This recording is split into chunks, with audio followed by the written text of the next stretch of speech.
In this video, I'm going to show you how you can easily block a video on YouTube. Be sure to watch the video to the very end so you don't make any mistakes, and of course do not forget to like this video and subscribe to my channel. Thanks guys. So let's get started, and first off, open up YouTube app, and if YouTube recommends you a video which you don't want to watch, you can easily block it so YouTube doesn't show it you anymore.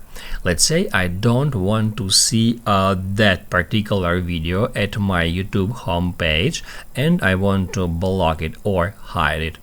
To do that, I can just hit at these three dots, and then we can choose not interested.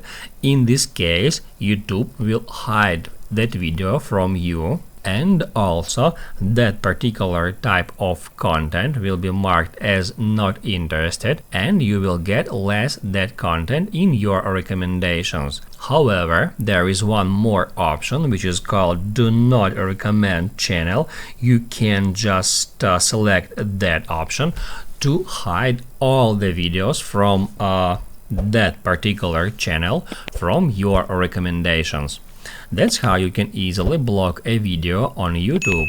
Now you can write down in the comments below if you have any questions about that tutorial. Hit the like button if you liked that video, and see you in the next one.